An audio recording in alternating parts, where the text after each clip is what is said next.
Hi, this is Jesse. I'm a trans man and also a nurse. And on the Facebook chat groups for trans men, there's been a lot of talk about the frustration of having testosterone leak out of the muscle or having a lot of bleeding after an intramuscular injection. And so today I'm going to show you a little technique called the Z-Track. And I'm also going to toss in a few other tips in there. So anyone who's doing an intramuscular injection, it doesn't have to be testosterone. It can be any medication. You can use this technique. But this video is especially for my trans brothers out there who are frustrated and needing a little bit of guidance. This is the video that I wanted to refer people to for years when I've read their frustration. And so now I'm going to make the video so that I can say, hey, here's how you do it.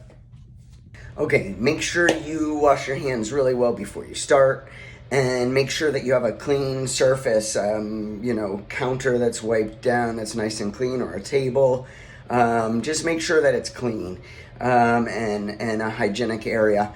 And then you're gonna have your supplies here. I'm gonna turn the camera around. So here are my supplies, all lined up, nice clean surface. This is my testosterone. And I take 100 milligrams per week. So I take half ml. It's important, if you guys know, I take a half ml, take a look at your vial and see how many milligrams is half ml. And so you actually know the milligram dosage you're taking. Here are my alcohol preps, my syringe, and my 2 needles. I have a needle for drawing up, and I have a needle for injection.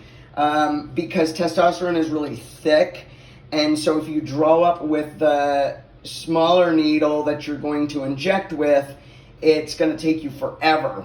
But then you don't want to stick this big old thing into your thigh. That's really big. The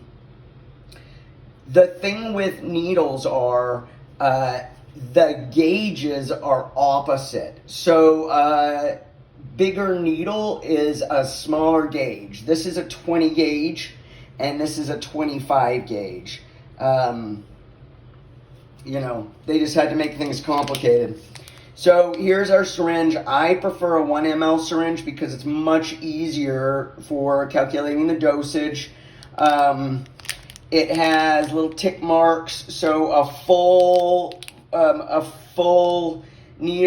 syringe full is 1 ml, and then it has the tick marks. So half is going to be 0.5.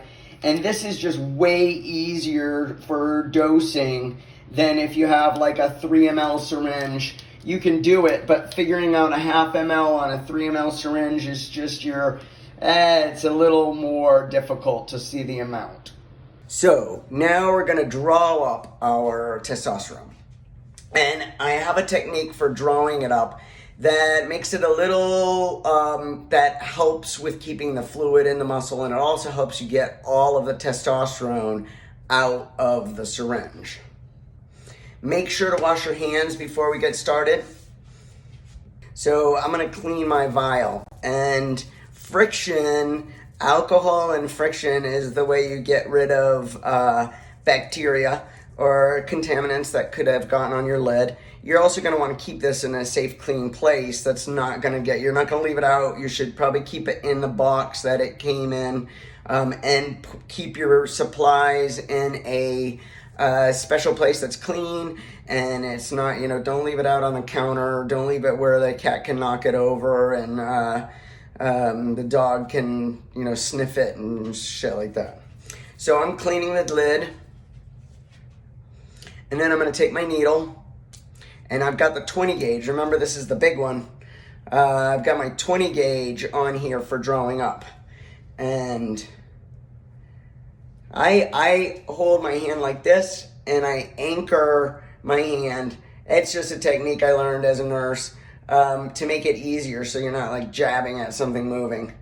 And I'm going to bring it back. You're looking inside, and you're looking at where the tip of that is. You can see it inside, and you want to bring it down as low as you can while you're still staying in the inside the vial.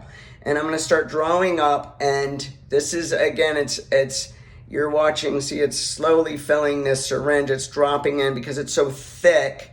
It's going to drop in a little at a time, and so you're watching If you start getting a lot of bubbles, you can put it back in there, and make sure you're dropping low so that you can see you're dropping that needle low inside the vial. And you're going to draw up, and if you go too fast, you're going to get a lot of air in there. So go slow. You're watching where your needle is up there. And now I've got 0.5 in here. Got 0.5 in here, and I'm going to go right up to the line. And then I'm going to take this out, and I'm going to take off the needle off of the syringe. And I'm going to drop a little bit of air, okay? It's in your muscle. Air is not going to hurt anything. It's not like it's going into your vein. Even a little air in your vein is not going to kill you. It would take a whole lot of air. But in the muscle, a little air is not going to hurt you at all. And it's actually going to help to get everything you want to get everything out of the syringe and out of the needle hub, so that you don't have any of your testosterone sitting left inside your needle or inside your syringe. You want to push it all out. So if you put a little bit of air in there, and then you're going to get your injection needle. And this is my 25 gauge.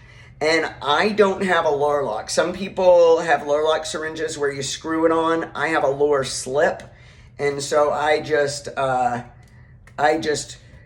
push the needle, push it onto there, and it stays just fine. So I have that little bit I have like a cc and a half of air. No, I'm sorry, 0.15 of air, not one full. And I'm gonna shake this down. I'm gonna flick it up. We want to get that little air bubble up around the hub. The other thing that a little bit of air does is it creates kind of a pocket. Once you inject into your muscle, that air creates a little pocket in the muscle to kind of hold. It's just one more assurance that the fluid is not going to come back out. It's like a little cushion in there to keep the fluid from coming back. So I'm going to flick this down and get all of the testosterone down inside. And now it's looking like I have less than 0.5, but I know I drew up 0.5. What has happened is a lot of the testosterone now has gone into the needle hub and down, into the that cone tip of the syringe. So it looks like there's less testosterone, but you still have the same amount. Trust me. Okay, so now you have your thigh, and I inject in my thigh. Some people inject in their butt, but there's actually not a lot. You think your asses, you got so much ass muscle, but you don't. You actually don't have a lot of muscle to inject into, because there's a big nerve that runs down the center of your gluteus maximus, which is your ass. And if you have to be very careful about not hitting that nerve. So you have to go to the outside of the glute. And if you want to inject there, you have this one little corner up here on your glute to inject in. I prefer the thigh because I have a lot more area to use. So I inject, you can inject here, you can inject here. I find the muscle on the outside to be a little thicker and a little more comfortable for injecting, but I will alternate spots like boom, boom, boom. So you have different spots to inject in, and then the other leg. So I alternate back and forth between legs and between areas where I'm injecting. So today I'm going to go a little higher in the thigh because I've been injecting, in this area. So I'm going to come back more over here and inject in my thigh. So the Z-track technique that I had mentioned, I am going to take and twist the muscle. So you see, I'm twisting it. And what that does is it displaces the skin and the fat from over the muscle. And it moves it so that when I inject, when I let go, all of that's going to slide back over the muscle. And now that hole where I went into the skin and the fat And the hole I went into the muscle, the skin and fat are going to cover that. As they slide back in place, they're going to cover the hole in the muscle. So anything that comes up and out of that now no longer has a hole directly out. The skin and fat is gonna cover that hole up. That's the idea behind a Z-Track. So, sorry, sidetracked. So I'm gonna clean the site really well. If you've just gotten out of the shower, you don't have to be as crazy about cleaning it, but you want to clean it and scrub it. And again, make sure that your air is up at the top of your syringe, so you have that little air cushion that's going to go in there. And now I'm going to slide it over, and I'm going to go straight in to the muscle there.